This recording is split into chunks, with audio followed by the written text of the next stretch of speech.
മഹാലക്ഷ്മി സീരിയലിന്റെ ഇന്നത്തെ എപ്പിസോഡ് റിവ്യൂയിലേക്ക് എല്ലാവർക്കും സ്വാഗതം.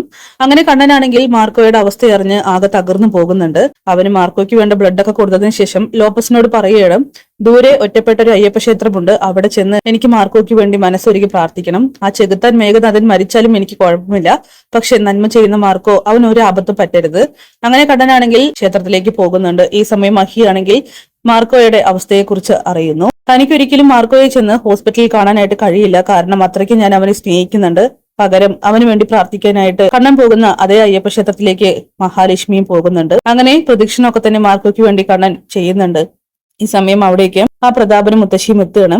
കണ്ണന്റെ ഡ്രൈവർ കാര്യം പറയുമ്പോൾ കണ്ണനാണെങ്കിൽ അവരറിയാതെ മറിഞ്ഞിരിക്കുന്നുണ്ട്. അങ്ങനെ തിരിച്ചു പോകാൻ നേരമാണ് മഞ്ജുവും മഹാലക്ഷ്മിയും ക്ഷേത്രത്തിലേക്ക് വരുന്നത് പ്രതാപനും മുത്തശ്ശിയും കാണുന്നത്.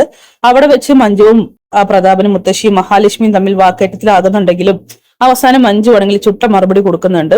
അതൊക്കെ കേട്ട് വയറ് നിറഞ്ഞ മുത്തശ്ശിയും പ്രതാപനും അവിടെ നിന്ന് പോവുകയാണ്. കണ്ണന്റെ കാറ് നിൽക്കുന്നത് മഹി കാണുന്നുണ്ട്. അങ്ങനെയെങ്കിൽ ഈ ചെകുത്താന്മാർ ഉറപ്പായിട്ടും കണ്ണേട്ടനെ കണ്ടു കാണണം. പക്ഷെ അതിനെക്കുറിച്ചൊന്നും പറഞ്ഞില്ലല്ലോ.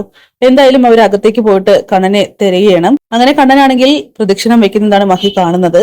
അത് കാണുമ്പോൾ തന്നെ അവളാണെങ്കിൽ ആകെ ഷോക്കാവുന്നു. കണ്ണേട്ട എന്ന് വിളിച്ചുകൊണ്ട് അവൾ അടുത്തേക്ക് പോവുകയാണ്. ഇതെന്താ കണ്ണേട്ട, ഇതെന്ത് പറ്റിയെന്നൊക്കെ ചോദിക്കുമ്പോ മഹി, കാര്യങ്ങളൊക്കെ നീ അറിഞ്ഞു കാണുമോ? അറിയില്ല, പക്ഷെ മാർക്കോ അവന് ജീവന് വേണ്ടി ഇപ്പൊ പോരാടുകയാണെന്ന് പറയുമ്പോ മഹി ആണെങ്കിൽ ആകെ ഷോക്കാവുന്നു. കാരണം മഞ്ജു പറഞ്ഞത് മാർക്കോയ്ക്ക് വലിയ പ്രശ്നങ്ങളില്ല എന്നും ചെറിയ എന്തോ ഇഞ്ചുറീസ് പറ്റി അഡ്മിറ്റ് ആണെന്നൊക്കെയാണ്. പക്ഷെ ഇത് കേൾക്കുമ്പോൾ തന്നെ മഹി ആണെങ്കിൽ ആകെ തകർന്നു പോവുകയാണ്. കണ്ണേട്ട, മാർക്കോ ഇനി ജീവിതത്തിലേക്ക് തിരിച്ചു വരില്ലേ?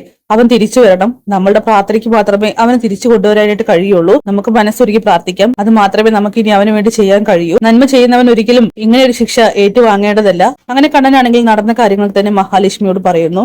കണ്ണേട്ടൻ എന്തിനാണ് എടുത്തു ചാടി അവനോടൊപ്പം പോയത്? അവനെ സൂക്ഷിക്കണമെന്ന് ഞാൻ 1000 വട്ടം പറഞ്ഞതല്ലേ? ഇതൊക്കെ കണ്ണേട്ടൻ കാരണം കൊണ്ടല്ലേ സംഭവിച്ചെന്ന് ചോദിക്കുമ്പോൾ എല്ലാം ഞാൻ സമ്മതിക്കുന്നു. പക്ഷേ മാർക്കോ അവനിടയിൽ കയറി വരുമെന്ന് ഞാൻ ഒരിക്കലും കരുതിയില്ല. സത്യത്തിൽ അവൻ വന്നില്ലായിരുന്നുവെങ്കിൽ അവന്റെ അവസ്ഥയായേനെ എനിക്കിപ്പോ. പക്ഷെ ഞാനത് സന്തോഷത്തോടെ ഏറ്റുവാങ്ങിയായിരുന്നു. ഇപ്പൊ ഞാൻ കാരണം കൊണ്ട് മാർക്കോ അങ്ങനെ കിടക്കുമ്പോ എനിക്ക് കുറ്റബോധം കൊണ്ട് അതങ്ങോട്ട് സഹിക്കാൻ കഴിയുന്നില്ലെന്നൊക്കെ പറയുമ്പോ കണ്ണേട്ടൻ വിഷമിക്കണ്ട, ഉറപ്പായിട്ടും മാർക്കോ ജീവിതത്തിലേക്ക് തിരിച്ചു വരും. നമ്മളുടെ പ്രാർത്ഥന മാത്രം മതി അതിനെന്ന് പറഞ്ഞുകൊണ്ട് മഹിയാണ് കണ്ണനെ സമാധാനിപ്പിക്കുന്നു. അങ്ങനെ മഞ്ജു ചോദിക്കുന്നുണ്ട്, അപ്പോ ആ മേഘനാഥൻ ഇപ്പോ അവിടെ തന്നെ കിടക്കായിരിക്കുമോ? അവൻ ജീവനോടെ ഉണ്ടാകുമെന്നൊക്കെ ചോദിക്കുമ്പോ കണ്ണൻ പറയുകയാണ്, രക്തം ഒരുപാട് പോയിട്ടുണ്ടാവണം, കാരണം അങ്ങനെയാണ് ഞാൻ അവനെ ആ പാറക്കല്ലും കൊണ്ട് അടിച്ചു വീഴ്ത്തിയത്. അതുകൊണ്ട് തന്നെ ആരും വരാത്ത സ്ഥലമായതുകൊണ്ട് മരണത്തിന് കീഴടങ്ങാനാണ് ചാൻസ്. അല്ല, അവൻ രക്ഷപ്പെടുകയാണെങ്കിൽ ഉറപ്പായിട്ടും നമ്മളുടെ ഈ നാടകം ഇതോട് കൂടിയിട്ട് ഇവിടം വെച്ച് അവസാനിച്ചിരിക്കുന്നു. എന്തായാലും നാടകമൊന്നും അവസാനിച്ചാലും കുഴപ്പമില്ല, മാർക്കോയെ രക്ഷിക്കണമെന്ന് പറഞ്ഞുകൊണ്ട് മഹിയാണെങ്കിൽ ഞാനൊന്ന് മനസ്സൊരുക്കി പ്രാർത്ഥിക്കട്ടെ എന്ന് പറഞ്ഞ് ഭഗവാന് മുന്നിൽ പോയതെന്ന് പറയുന്നുണ്ട്. നന്മ മാത്രം ചെയ്യുന്ന കൂട്ടത്തിലാണ് മാർക്കോ. അവനൊരിക്കലും ഒരു ആപത്തും സംഭവിക്കരുത്. ഒരുപാട് തവണ രക്ഷകനായിട്ട് വന്നിട്ടുണ്ട്. സത്യത്തിൽ നിങ്ങളെപ്പോൾ തന്നെ ഞാൻ ആരാധിക്കുന്ന ഒരു ദൈവത്തിന്റെ സ്വരൂപമായിട്ടാണ് ഞാൻ മാർക്കോയെ കണ്ടിരിക്കുന്നത്. അവനെ കാത്തു രക്ഷിക്കണേ എന്നൊക്കെ പറഞ്ഞുകൊണ്ട് മഹിയാണെങ്കിൽ മനസ്സൊരുക്കി പ്രാർത്ഥിക്കുന്നു. മഞ്ജുവും ഈ സമയം ലോപ്പസ് ആവട്ടെ തന്റെ ഉറ്റ സുഹൃത്തിന് വേണ്ടിയിട്ട് അവന്റെ ജീവന് വേണ്ടിയിട്ട് ആ ഒരു ഹോസ്പിറ്റലിൽ ഒരുക്കിക്കൊണ്ടിരിക്കുകയാണ്. അവനാണെങ്കിൽ പറയുന്നുണ്ട്, മാർക്കോ നീ എന്നെ വിട്ട് ഒരിക്കലും പോവരുത്, എടാ തിരിച്ചു വാടാ എന്നൊക്കെ പറഞ്ഞ് ഒരു ഭ്രാന്തനെ പോലെ ലോപ്പസ് ആണെങ്കിൽ അവിടെ ഇരുന്ന് പിറുപിറുക്കുകയാണ്. എന്തായാലും ലോപ്പസിന് ഒരു സമാധാനം കിട്ടുന്നില്ല. അവൻ വേഗം തന്നെ ഡോക്ടറുടെ റൂമിലേക്ക് പോവുകയാണ്. ഡോക്ടറോട് ചോദിക്കുന്നുണ്ട്, എന്റെ ഫ്രണ്ട് അവൻ തിരിച്ചു ജീവിതത്തിലേക്ക് വരുമോ? സത്യം പറയൂ ഡോക്ടർ എന്നൊക്കെ പറയുമ്പോ എനിക്ക് നുണ പറയേണ്ട ആവശ്യമില്ല, നിങ്ങൾക്ക് പ്രതീക്ഷ തരേണ്ട ആവശ്യമില്ല. സത്യം പറയുകയാണെങ്കിൽ മാർക്കോ ഇപ്പോ മരണത്തിനും ജീവിതത്തിനും ഇടയ്ക്കുള്ള ഒരു നൂൽപാതയിലൂടെ സഞ്ചരിച്ചുകൊണ്ടിരിക്കുകയാണ്. എപ്പോ വേണമെങ്കിലും എന്ത് സംഭവിക്കാം. പ്രതീക്ഷ അത് കൈവിടാതിരിക്കാം, അല്ലാതെ എനിക്ക് മറ്റൊന്നും പറയാനില്ലെന്ന് ഡോക്ടർ തീർത്തടിച്ച് പറയുന്നു. ഇത് കേൾക്കുമ്പോൾ തന്നെ ലോപ്പസ് ആണെങ്കിൽ ആകെ തകർന്നു പോവുകയാണ്. അവനൊരിക്കലും മാർക്കോ ഇല്ലാത്ത ആ ലോകത്തെക്കുറിച്ച് ചിന്തിക്കാൻ പോലും കഴിയില്ല. അങ്ങനെ തന്റെ ഫ്രണ്ടിനെ എങ്ങനെയെങ്കിലും രക്ഷിക്കണം, എന്ത് സഹായം വേണമെങ്കിലും ചെയ്യാം, മാർക്കോയെ മരണത്തിന് വിട്ടുകൊടുക്കരുതെന്നൊക്കെ പറയുമ്പോൾ മാക്സിമം രക്ഷപ്പെടുത്താൻ തന്നെയാണ് ഞങ്ങളും തീരുമാനിച്ചിരിക്കുന്നത്. പക്ഷേ എന്ത് ചെയ്യാൻ, ബാക്കിയെല്ലാം ദൈവത്തിന്റെ കയ്യിലെന്നിങ്ങനെ ഡോക്ടർ പറയുന്നു. പിന്നീട് മഹിയാണെങ്കിൽ പതിവ് പോലെ തന്നെ പ്രാർത്ഥിച്ചതിന് ശേഷം ക്ഷേത്രത്തിന് ചുറ്റും നോക്കുന്നുണ്ട്. കാരണം അവളുടെ എല്ലാ അവസ്ഥയിലും അല്ലെങ്കിൽ എല്ലാം മോശപ്പെട്ട അവസ്ഥയിലും അമ്മ വന്ന് സമാധാനിപ്പിക്കാറുണ്ട്. ആ ഒരു ആശ്വാസവാക്ക് കേൾക്കുമ്പോൾ മാർക്കോയുടെ കാര്യത്തിലും എന്ന ഒരു അന്വേഷണത്തിനായിട്ട് മഹിയാണെങ്കിൽ ചുറ്റും നോക്കുമ്പോൾ അമ്മയെ അവിടെ കാണുന്നില്ല.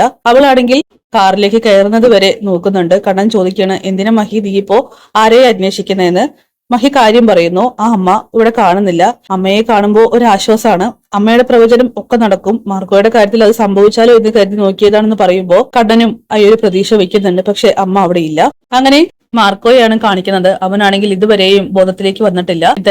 ഈ സമയം അമ്മയാവട്ടെ മാർക്കോയെ അപകടപ്പെടുത്തിയ ആ സ്ഥലത്തേക്ക് പോകുന്നുണ്ട്. അവിടെയാണെങ്കിൽ മേഘനാഥനെ കാണുന്നില്ല. അവനെ ആരൊക്കെയോ എടുത്തുമാറ്റി രക്ഷപ്പെടുത്തിയോ അല്ലെങ്കിൽ എന്തെങ്കിലും അപകടം സംഭവിച്ചോ എന്നൊന്നും തന്നെ വ്യക്തമല്ല. എന്തായാലും മാർക്കോ കിടന്ന ആ ചോര വാർന്ന് കിടന്ന സ്ഥലത്ത് അവന്റെ കയ്യിൽ നിന്ന് നഷ്ടപ്പെട്ട അയൊരു വേല്, അതായത് അയൊരു വേല് അവിടെ കിടക്കുന്നുണ്ട്. അതാണ് മാർക്കോയുടെ ശക്തി. അത് കൂടെയുള്ളപ്പോൾ ഒരിക്കലും മാർക്കോയ്ക്ക് ഒന്നും സംഭവിക്കില്ല എന്ന് അമ്മ ഒരു 100,000 വട്ടം പറഞ്ഞിട്ടുണ്ട്. പക്ഷെ ആ വേല് മാർക്കോയുടെ കയ്യിലില്ല. അതുകൊണ്ട് തന്നെ അമ്മയാണെങ്കിൽ ആ വേലെടുത്തിങ്ങനെ നോക്കുന്നുണ്ട്. അത് മാർക്കോയുടെ കയ്യിൽ എത്തിച്ചാൽ മാത്രമേ അവന് ജീവിതത്തിലേക്ക് തിരിച്ചു വരാനായിട്ട് കഴിയുള്ളൂ. അത്രയ്ക്കും ശക്തിയുള്ള ദൈവികമായിട്ടുള്ള ഒരു വേൽ തന്നെയാണത്. എന്തായാലും അമ്മ ഉറപ്പായിട്ടും അത് മാർക്കോയ്ക്ക് കൊണ്ട് കൊടുക്കുക തന്നെ ചെയ്യും. അതോടുകൂടിയിട്ട് നമ്മുടെ മാർക്കോ ജീവിതത്തിലേക്ക് തിരിച്ചു വരികയും ചെയ്യും. അപ്പൊ കാത്തിരിക്കാൻ നമുക്ക് കിടിലൻ എപ്പിസോഡ്സിനായിട്ട്.